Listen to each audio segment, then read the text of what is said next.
Vamos a mencionar exactamente el capítulo La Buena Andina, en donde usted menciona o pretende abstraer la belleza del hombre. Y se refiere básicamente, y también hace mención a la apuesta generacional. Quisiera que nos comente un poquito más acerca de eso, porque con las anteriores preguntas creo que ya he ido mencionando un poquito acerca de lo que ha sido los antiguos escritores modernos con la nueva generación de ahora. Sí, bueno, a ver, el libro Gamaliel y el oráculo del agua es un homenaje a Gamaliel Churata y tiene para mí hasta tres líneas de abordaje, ¿no? Una primera es la parte que segmenta los 12 capítulos del libro y está segmentado con prosa poética donde yo hablo de la biografía desde que nace hasta que muere, hasta su regreso de Puno, digo de Bolivia a Puno, de Gamaliel Churata, ¿no? Esa es una línea, entonces uno puede leer, por ejemplo, todo solamente las prosas poéticas. Lo otro es los trabajos en poesía en verso, donde está ya, digamos, la parte más personal del autor, donde yo tomo el legado de Churata, ¿no? En cuanto a su trabajo mítico, ritualístico, simbólico, de iconografía, ¿no? Y que tiene que ver indudablemente con el mundo andino, ¿no? Entonces ese también es un conjunto de poemas que tiene ese poemario. Y una tercera línea es de que existen poemas que están en la parte inferior de cada uno de los poemas y que son los versos orlados que yo llamo, es decir, están como ondeados, ¿no? Parodiando un poco el oleaje del lago Titicaca. Entonces eso también tiene ese componente que en buena cuenta también reuniéndolos podría dar más o menos cuenta de unos dos o tres poemas que cruzan de manera transversal todo el libro, ¿no? Bueno, entonces esto un poco para hablar de la estructura del libro. Ahora, sí, efectivamente hay segmentos donde yo abordo la parte de la prosa poética de Churata y Churata da lecciones a las nuevas generaciones, ¿no? Su propia experiencia es una lección de vida.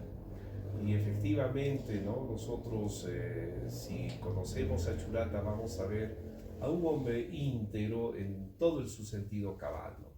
Es decir, una persona que nos deja ejemplos no solamente de la calidad de sus obras, sino también nos deja ejemplos, por ejemplo, de su vida inclaudicable, ¿no? De su postura política, inclaudicable frente a su familia, inclaudicable a su propia constancia, porque él se propuso conseguir metas y a pesar de los desvaríos, de las adversidades, lo logró, ¿no? Entonces, creo que esa es una gran lección para las nuevas generaciones. Sí, algo también que mencionar es que hace mucho tiempo encontré un escrito por Feliciano Padilla, si no me equivoco, en donde él mencionaba que la nueva generación de ahora se basaba más en la poética y no tanto en la estructura literaria, por así decirlo. Eh, bueno, no sé en qué momento lo habrá dicho Feliciano y también no sé qué habrá querido decir con eso, pero yo lo que creo más bien, conociéndolo a Feliciano, porque con él hemos tenido mucha cercanía como amigos, ¿no? Y por supuesto también mucho respeto por el trabajo literario que él hacía. Él lo que un poco reprochaba a los jóvenes es que eran un poco ligeros, ¿no? Que no se preparaba mucho y por ejemplo se entusiasmaba en sacar su primer libro y casi siempre esos primeros libros no eran lo que uno esperaría, ¿no? De alguien que incursiona en la literatura. Y entonces siempre él decía de que hay que leer, hay que revisar, hay que contrastarlo. Y sobre todo hacía bastante énfasis en que tengamos nosotros que tener en cuenta las tradiciones, es decir, a nuestros padres mayores, hermanos mayores en la poesía, ¿no? Entonces él decía, estos chicos quieren ya ser famosos, pero sin conocer, por ejemplo, a un Oquendo, ¿no? Que no es posible eso, uno tiene que primero ser lectores de ellos y recién, pues, ¿no? Ubicarse, ¿no? Hacer que tomen una cierta línea como lo que sostenía en su momento ya sea la oquendiana, la churatiana, y desarrollar ello, ¿no?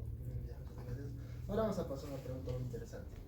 De hecho, se basa más en su libro, en el cual usted ganó el premio Copé, en donde, ¿qué hubiera pasado si usted no hubiese ganado ese premio? ¿Actualmente tendría más relación con la literatura o simplemente lo hubiera dejado un poquito de lado para enfocarse en otras cosas? Sí, es una buena pregunta que yo mismo me la hice, pero bueno, felizmente y yo me propuse el reto de ganar el premio y también en su momento dije, si es que no gano, creo que va a ser un gran motivo para yo dedicarme de manera exclusiva al derecho. Entonces, y bueno, pues ya olvidarme del quehacer poético, ¿no? Porque a decir verdad, yo en el tiempo que gano el premio, yo estaba con varias expectativas en el campo del derecho, había empezado a ser miembro de la Sociedad Peruana de Derecho Constitucional, tenía ofertas de trabajo, digamos, en una envergadura mayor, que no eran nada desechables, pero yo tenía en mí algo que me decía de que no me olvide de la poesía, ¿no? Entonces dije, voy a asumir este reto. Y yo recuerdo haber preparado este libro de Gamaliel más o menos antes del premio, que fue el 2009, unos 4 años antes, ¿no? Entonces, primero no atinaba en elegir el tema y yo sabía que tenía que ser el mundo andino, pero quería hacer algo novedoso, ¿no? Entonces empecé a leer más intensamente a Gamaliel Churata y ahí es donde se me prendió el foquito y dije, claro, el libro tiene que ser algo alusivo a Churata, algo en torno a él. Y es que ahí sale el nombre, Gamaliel y el oráculo del agua. Pero esta parte del oráculo del agua más bien tiene que ver un poco con los mitos.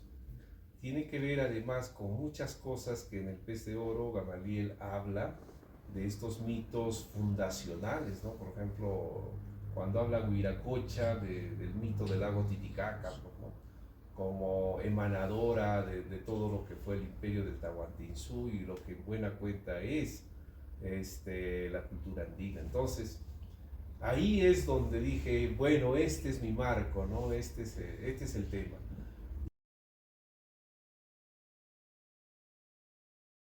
Y yo me tomo mis tiempos, o sea, tengo mi modo de escribir, entonces, por ejemplo, puedo escribir intensamente un par de meses, producir hasta, qué sé yo, 10 poemas y después los dejo, ¿no? Dejo que se frague un poquito el poema. Entonces, después de 3, 4 meses los reviso nuevamente y comienzo a hacer las correcciones.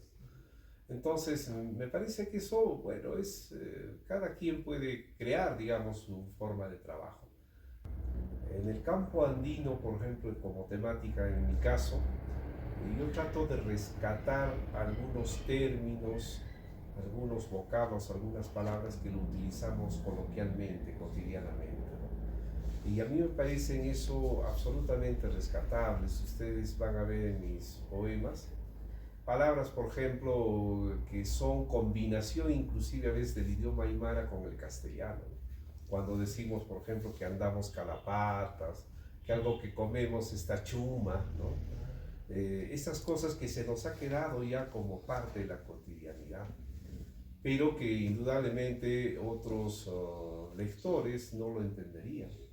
Pero para mí, ¿por qué eso es importante? Porque yo ando buscando aquello que siempre caracterice a una puneñidad, ¿no?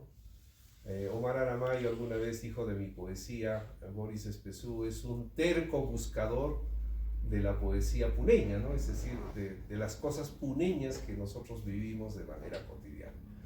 Y creo que eso en parte tiene razón, ¿no? Entonces, las cosas que nosotros nos decimos, por ejemplo, tú estás achacoso, ¿no? Cosas de esos términos, me parecen a mí que tienen un efecto muy especial, ¿no? Y también los decires, por ejemplo, de nuestros ancestros, tienen también un efecto muy especial que pesa en nuestra memoria y nos ayudan de algún modo a enrumbar nuestra